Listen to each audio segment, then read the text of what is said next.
আসসালামু আলাইকুম প্রিয় দর্শক, ইসলামিক জীবন চ্যানেলের পক্ষ থেকে আপনাদের সকলকে জানাই আন্তরিক শুভেচ্ছা ও অভিনন্দন।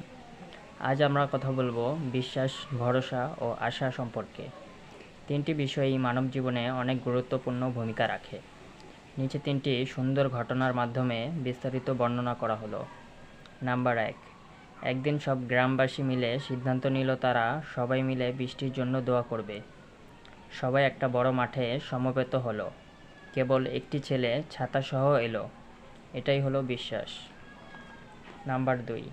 আপনি যখন কোনো শিশুকে শূন্যে ছুঁড়ে শিশুটির সাথে খেলা করবেন, তখন দেখবেন শিশুটি হাসতে থাকে, কারণ সে জানে আপনি তাকে আবারও ধরে ফেলবেন।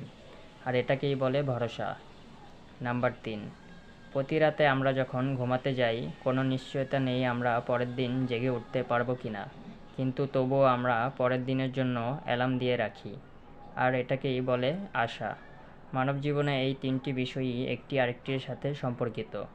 কাজেই সৃষ্টিকর্তার ওপর সবসময় বিশ্বাস, ভরসা ও আশা রাখুন, তবেই জীবন সহজ ও সুন্দর হবে। নিয়মিত এরকম ফজিলতপূর্ণ দোয়া, হাদিস, ইসলামিক গল্প ও ইসলামিক ভিডিও পেতে ইসলামিক জীবন চ্যানেলটিকে সাবস্ক্রাইব করে পাশে থাকা বেল আইকনটি বাজিয়ে রাখুন, যাতে করে পরবর্তী ভিডিওটির নোটিফিকেশন সবার আগে আপনার কাছে চলে আসে। ভিডিওটি দেখার জন্য ধন্যবাদ। ভালো থাকুন, সুস্থ থাকুন ও ইসলামিক জীবন চ্যানেলের পাশে থাকুন। আল্লাহ হাফেজ।